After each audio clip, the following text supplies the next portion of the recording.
ನಮಸ್ಕಾರ. ಇದು mega focus. ನಾನು ಶಶಿಧರ್ ಭಟ್. ಎಂದಿನಂತೆ 3 ಸುದ್ದಿಗಳು, ಸುದ್ದಿಯ ಹಿಂದಿನ ಸುದ್ದಿಯನ್ನು ಕೊಡುವ ಯತ್ನ. ಯೂಶ್ವಲಿ ನಾನು ಈ ಸಂದರ್ಭದಲ್ಲಿ ಏನು ಮಾಡ್ತೀನಿ ಅಂದರೆ ಒಂದು ಹಾರ್ಡ್ ನ್ಯೂಸನ್ನು ತೆಗೆದುಕೊಂಡು ಆ ಸುದ್ದಿಗೆ ಸಂಬಂಧಪಟ್ಟ ಹಾಗೆ ಒಳಗಿನ ಬೆಳವಣಿಗೆಗಳನ್ನು ವಿಶ್ಲೇಷಣೆಗಳನ್ನ ಮಾಡ್ತಾ ಹೋಗ್ತೀನಿ. ಸೊ ಇವತ್ತು 3 ಸುದ್ದಿಗಳೊಂದು ಬಂದಿದ್ದೀನಿ. ಮೊದಲನೇದು ಪ್ರಣವಾನಂದ ಸ್ವಾಮೀಜಿಯವರ ನಿನ್ನೆನ ಒಂದು ಹೇಳಿಕೆ. ಯಾರು ಈ ಪ್ರಣವಾನಂದ ಸ್ವಾಮೀಜಿ?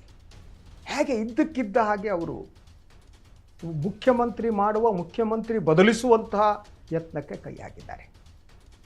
ಈ ವಿಚಾರದ ಕುರಿತು ಮಾತನಾಡ್ತೀನಿ. ಹಾಗೆ ನೋಡಿದರೆ ಈ ಪ್ರಣವಾನಂದ ಸ್ವಾಮಿಗಳು ನಿನ್ನೆ ನೀಡಿದ ಹೇಳಿಕೆ ಏನಿದೆ ಅಂದರೆ, ಕಾಂಗ್ರೆಸ್ ಹೈಕಮಾಂಡ್ ರಾಹುಲ್ ಗಾಂಧಿಯವರು ಪ್ರಣವಾನಂದ ಸ್ವಾಮೀಜಿ ಮಾತನ್ನು ಕೇಳಿ ಸಿದ್ದರಾಮಯ್ಯನವ್ರನ್ನ ಎತ್ತಾಕಿ ಡಿ ಕೆ ಶಿವಕುಮಾರ್ನವ್ರನ್ನ ಮುಖ್ಯಮಂತ್ರಿ ಮಾಡಬೇಕು. ಸೊ ರಾಹುಲ್ ಗಾಂಧಿಯವರು ಇವರು ಮಾತು ಕೇಳಿ ಮಾಡ್ತಾರೆಯೇ ಇಲ್ಲವೇ ಅನ್ನೋದು ಇನ್ನೊಂದು ಪ್ರಶ್ನೆ.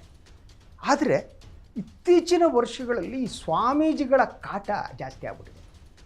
ರಾಜಕಾರಣಿ ಜೊತೆಗೆ ಅವ್ರ ಸಂಬಂಧ ಹಾಳಾಗೋಗ್ಲಿ, ದುಡ್ಡು ಕೊಡ್ತಾರೆ ಸರ್ಕಾರ ಇದ್ದಾಗ, ತಗೊಳ್ಳಿ ಮುಚ್ಕೊಂಡು ಹೋಗಲಿ ಅಷ್ಟೇ. ಆದರೆ ಒಂದು ರಾಜಕೀಯ ಪ್ರಕ್ರಿಯೆಯಲ್ಲಿ ಈ ರೀತಿ ಹಸ್ತಕ್ಷೇಪ ಮಾಡುವುದು ಎಷ್ಟರ ಮಟ್ಟಿಗೆ ಸರಿ? ಈ ಸ್ವಾಮೀಜಿಗಳಿಗೆ ಇಂಥ ಅಧಿಕಾರವನ್ನು ಕೊಟ್ಟವರು ಯಾರು? ಅವರ ಅಸಲಿ ಕಥೆ ಏನು? ಯಾಕಾಗ ಅವ್ರಿಗೆ ಸಿಟ್ಟು ಬರುತ್ತೆ? ಯಾಕಾಗ ಸರ್ಕಾರ ಬದಲಿಸ್ಬೇಕು ಅಂತಾರೆ? ಇವ್ರು ಹೇಗೆ ಅಂದರೆ ಸರ್ಕಾರ ಮಾತ್ರ ಅಲ್ಲ, ಇನ್ನು ಕೆಲವು ಕಾಲ ಹೋದ್ರೆ ದೇವ್ರನ್ನೇ ಬದಲಿಸ್ತಾರೆ ಇವರು. ಈ ದೇವರು ಸರಿ ಇಲ್ಲ ಕಣ್ರಿ, ಇವನು ಬೇಡ, ಇವನು ಇಂಥ ಲೆವೆಲ್ನ ಸ್ವಾಮಿಗಳು ಇವರು. ಆ್ಯಕ್ಚುಲಿ ಈಡಿಗ ಸಮುದಾಯದ ಸ್ವಾಮಿ.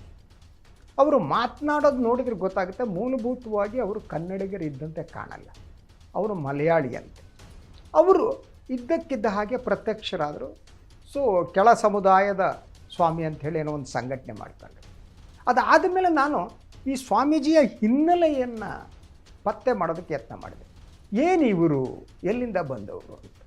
ಯಾರ ಬಳಿ ಕೂಡ ಈ ಸ್ವಾಮೀಜಿಯ ಬಗ್ಗೆ ಭಾಳ ಅಂದರೆ ಸ್ಪಷ್ಟವಾದ ಮಾಹಿತಿಗಳಿಲ್ಲ. ಆದರೂ ಕೂಡ ಕೆಲವು ಮಾಹಿತಿಗಳನ್ನು ನಾನು ಸಂಗ್ರಹಿಸಿದ್ದೀನಿ ಇವ್ರ ಬಗ್ಗೆ. ಒಂದು ಅಂದರೆ ಇವರು ಸ್ವಾಮಿ ಯಾವಾಗಾದರೂ ಏನು ಅನ್ನೋದು ಒಂದಾದರೆ, ಇವರು ಗೃಹಸ್ಥರು ಅಂತ.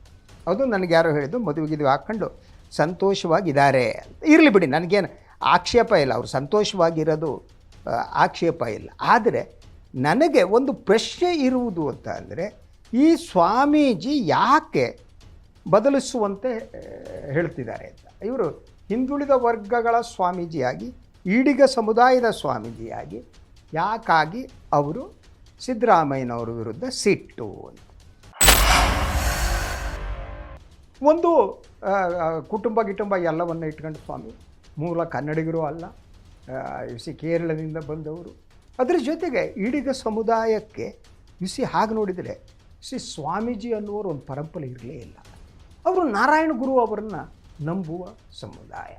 ನಾರಾಯಣ ಗುರು ನಿಜವಾದ ಅರ್ಥದ ಗುರು ಆಗಿದ್ದರು. ಅವರು ಈ ಸಮುದಾಯವನ್ನು ಮೇಲೆತ್ತುವುದಕ್ಕೆ ಮಾತ್ರ ಅಲ್ಲ, ಅವರನ್ನು ಜ್ಞಾನವಂತರನ್ನಾಗಿ ಮಾಡೋದು, ಹೇಗೆ ಬದುಕಬೇಕು ಅನ್ನೋದನ್ನು ನಾರಾಯಣ ಗುರು ತಿಳಿಸ್ಕೊಟ್ರು. ಅದು ಕೇವಲ ಈಡಿಗ ಸಮುದಾಯಕ್ಕೆ ಮಾತ್ರ ಅಲ್ಲ, ಇಡೀ ಸಮಾಜ ಎಲ್ಲರೂ ಅನುಸರಿಸಬಹುದಾದಂತಹ ದಟ್ ಇದು ಅವರದ್ದಾಗಿತ್ತು ಅಂತ. ಸೊ ನಾರಾಯಣ ಗುರು ನಂತರ ಕೆಲವು ಕಡೆ ಈಡಿಗ ಸಮುದಾಯ ಸ್ವಾಮೀಜಿಯವರನ್ನು ಮಾಡಿಕೊಳ್ಳೋ ಯತ್ನ ಮಾಡಿದ್ರು. ನನಗೆ ಗೊತ್ತಿರೋ 30-40 ವರ್ಷಗಳ ಹಿಂದೆ ಉತ್ತರ ಕನ್ನಡದಲ್ಲಿ ಇರುವ ಈಡಿಗರು ಒಬ್ಬ ಸ್ವಾಮೀಜಿಯನ್ನು ಮಾಡ್ಕೊಳ್ಳೋಕ್ಕೆ ಯತ್ನ ಮಾಡಿದ್ರು ಅಂತ ನನಗೆ ನೆನಪು. 30-40 ವರ್ಷದ ಹಿಂದೆ ಪ್ರಾರಂಭ ಆಯಿತು. ಅಲ್ಲಿ ಸಿರ್ಸಿ ಸಿದ್ದಾಪುರ ನಡುವೆ ತಳ್ಳಿ ಅಂತ ಯಾವುದೊಂದು ಊರಿದೆ. ಆ ತಳ್ಳಿ ಸ್ವಾಮೀಜಿಯನ್ನು ಒಬ್ಬರು ನೇಮಿಸಿದ್ರು. ಸೊ ಸಮುದಾಯಗಳಿಗೆ ಸ್ವಾಮೀಜಿ ಬೇಕು ಧಾರ್ಮಿಕ ಮಾರ್ಗದರ್ಶನಕ್ಕೆ, ಮತ್ತು ಆ ಸಮುದಾಯದ ಹಿತಾಸಕ್ತಿಯನ್ನು ಕಾಪಾಡುವುದಕ್ಕೊಂದು ಶಕ್ತಿ ಬೇಕಾಗತ್ತಲ್ಲ. ಸೊ ಬಹಳ ಸಹಜವಾಗಿ ಬೇಕು ಅಂತ. ಸೊ ಅದಾದ ಮೇಲೆ ಈಡಿಗರಿಗೆ ಸ್ವಾಮಿ ಇರಲಿಲ್ಲ. ಸ್ವಾಮಿಗಳಿರುವಂಥ ಸಮುದಾಯಗಳೇನಿವೆ ಅವು ಭಾಳ ಚೆನ್ನಾಗಿವೆ. ಲಿಂಗಾಯತರು, ಲಿಂಗಾಯತರು ಪ್ರಮುಖವಾಗಿ ಸ್ವಾಮಿಗಳಿದ್ದಾರೆ, ಬ್ರಾಹ್ಮಣರಿಗೆ ಸ್ವಾಮಿಗಳಿದ್ದಾರೆ, ಎಲ್ಲ ದಟ್ ಅವ್ರು ಸ್ವಾಮಿಗಳು ಬಂದ ಮೇಲೆ ಆ ಸಮುದಾಯಕ್ಕೆ ಶಕ್ತಿ ಬಂದಿದೆ. ಹಾಗೆಯೇ ಹಿಂದುಳಿದ ವರ್ಗಗಳಾಗಲಿ ಯಾರೇ ಆಗಲಿ ಸಮಾಜದಲ್ಲಿ ಸ್ವಾಮೀಜಿಗಳನ್ನು ಇಟ್ಕೊಳ್ಳೋದು ಸರಿಯಾದ, ಅವ್ರಿಗೆ ಬೇಕಾದ ಶಕ್ತಿ ತುಂಬ ಸಮಾಜವನ್ನು ಒಗ್ಗೂಡಿಸುವ ಕೆಲಸಕ್ಕೆ ಬೇಕು. ಸೊ ಇಂತಹ ಸಂದರ್ಭದಲ್ಲಿ ಈ ಸ್ವಾಮೀಜಿ ಏನಿದ್ದಾರೆ ಅವರು ಇದಕ್ಕಿಂತ ಪ್ರತ್ಯಕ್ಷವಾದ ಇದ್ರ ಬಗ್ಗೆ ಮಾಹಿತಿ ಏನು ಅಂದರೆ, ಈ ಪ್ರಣವಾನಂದ ಸ್ವಾಮೀಜಿ ಏನಿದ್ದಾರೆ ಸಾರ್ವಜನಿಕವಾಗಿ ಏನು ಲಭ್ಯವಿರುವ ಯಾವುದೇ ವಿಶ್ವಾಸಾರ್ಹ ಮಾಹಿತಿಗಳಿಲ್ಲ ಅಂತ. ಅವರು ಮುಖ್ಯವಾಗಿ ಕರ್ನಾಟಕದ ಅತಿ ಹಿಂದುಳಿದ ಸಮುದಾಯ ಏನಿದೆ ಅವರ ವೇದಿಕೆ ಅಂತಲೂ ರಚಿಸ್ಕೊಂಡಿದ್ದಾರೆ. ಅದ್ರ ಜೊತೆ ಕಳೆದ ಬಜೆಟ್ ಸಂದರ್ಭದಲ್ಲಿ ಅವ್ರು ಕೇಳಿದ ದುಡ್ಡನ್ನು ಸಿದ್ದರಾಮಯ್ಯ ಕೊಟ್ಟಿಲ್ಲ. ಸೊ ಅವ್ರು ಕೊಟ್ಟಿಲ್ಲ ಅನ್ನೋ ಕಾರಣಕ್ಕೆ ಇದಕ್ಕಿದ್ದಂಗೆ ಸಿದ್ದರಾಮಯ್ಯನವ್ರ ತಿರುಗಿದ್ರು. ಒಂದು ಸ್ವಲ್ಪ ಕಾಲ ಈ ಮನುಷ್ಯ ಹೋಗ್ಬಿಟ್ಟು ಬಿ ಕೆ ಹರಿಪ್ರಸಾದ್ ಅವ್ರನ್ನ ಮುಖ್ಯಮಂತ್ರಿ ಮಾಡೋದಕ್ಕೆ ಹೊರಟಿದ್ರು. ಮಾಡಲಿ, ನನಗೆ ಹರಿಪ್ರಸಾದ್ ಮುಖ್ಯಮಂತ್ರಿ ಆಗುವ ಎಲ್ಲ ಅರ್ಹತೆ ಇರೋರು.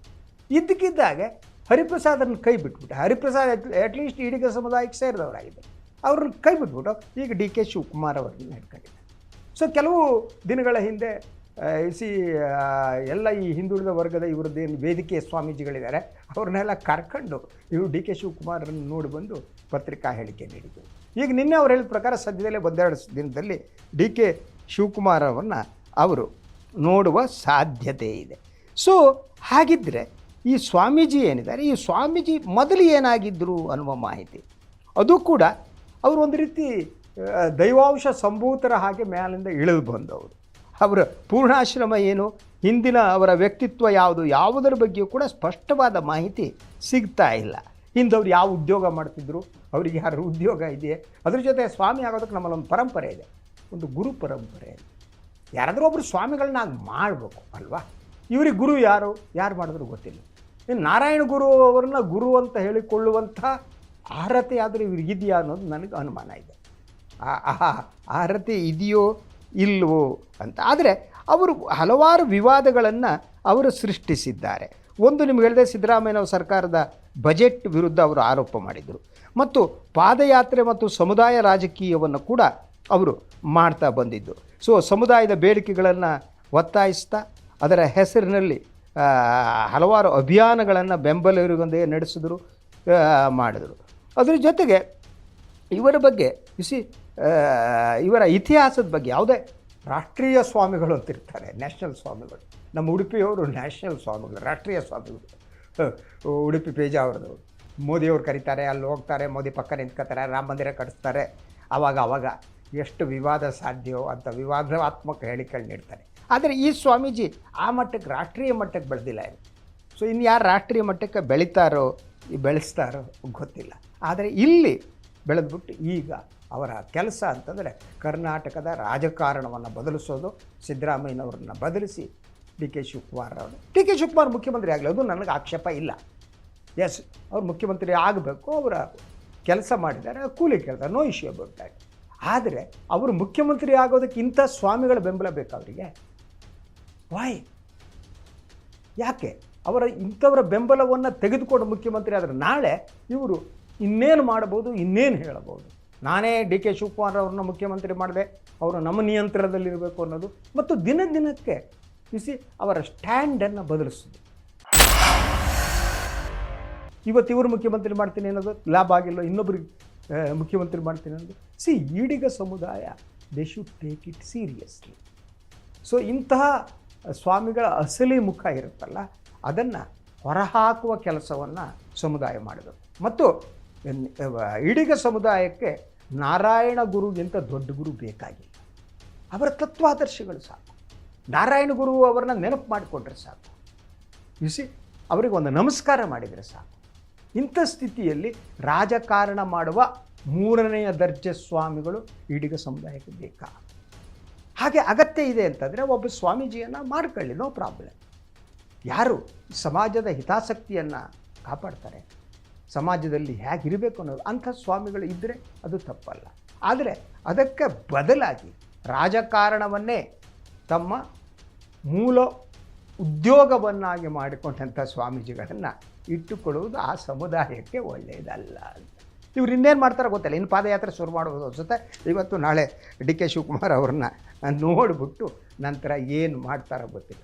ಆದರೆ ಯಾವುದೇ ಸಮಾಜ ಆಗಲಿ, ಸಮಾಜದ ಒಳ್ಳೆಯದಕ್ಕೆ ಆ ಅರ್ಹತೆ ಇರುವ ಸ್ವಾಮೀಜಿಗಳನ್ನು ನೇಮಿಸ್ಕೋಬೇಕು. ಅವರಿಗೆ ಅರ್ಹತೆ ಹೇಗಿರಬೇಕು? ಒಬ್ಬ ಸ್ವಾಮೀಜಿ ಆದವರಿಗೆ ಅವರಿಗೆ ಅಧಿಕಾರ ಏನಿದೆ, ಅಧಿಕಾರಸ್ಥರ ಜೊತೆ ಸಂಪರ್ಕ ಇರಬೇಕು, ಸಂಬಂಧ ಇರಬಾರ್ದು.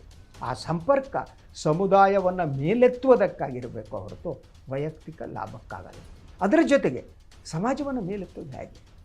ಈಡಿಗದಂಥ ಸಮುದಾಯ ಅವರಿಗೆ ರಾಜಕೀಯ ಶಕ್ತಿಯನ್ನು ತುಂಬುವುದರ ಜೊತೆಗೆ ಅವರಿಗೆ ಸಾಮಾಜಿಕವಾಗಿ ಏನೇನು ಸಿಗಬೇಕೋ ಅದು ಸಿಗುವಂತೆ ಮಾಡಬೇಕಾದ ಅನಿವಾರ್ಯ ಇದೆ. ಅದು ಸ್ವಾಮೀಜಿಗಳ ಕೆಲಸ. ಅಂಥ ಸ್ವಾಮೀಜಿಯನ್ನು ಬಿಸಿ ಈಡಿಗ ಸಮುದಾಯ ಆಯ್ಕೆ ಮಾಡಿದರೆ ಒಳ್ಳೆಯದು. ಅದರ ಜೊತೆಗೆ ಈ ಬಗ್ಗೆ ಆಲೋಚನೆ ಮಾಡಿ, ಯಾರ್ಯಾರೋ ಹೋಗುವವರು ಇದ್ದಕ್ಕಿದ್ದಾಗೆ ನಾನು ಈ ಸಮುದಾಯದ ಸ್ವಾಮೀಜಿ ಅಂತ ಬಂದು ಆವಿರ್ಭವಿಸಿ ಇದ್ದಕ್ಕಿದ್ದಾಗ ಮೇಲಿಂದ ಬಂದು ಇಳಿದು ಸ್ವಾಮಿಗಳಾಗಿ ಎಲ್ಲರನ್ನು ದಾರಿ ತಪ್ಪಿಸೋದಿದೆಯಲ್ಲ, ಅದು ಆಗದೇ ಇರಲಿ. ಅದೇ ನನ್ನ ಆಶೆ.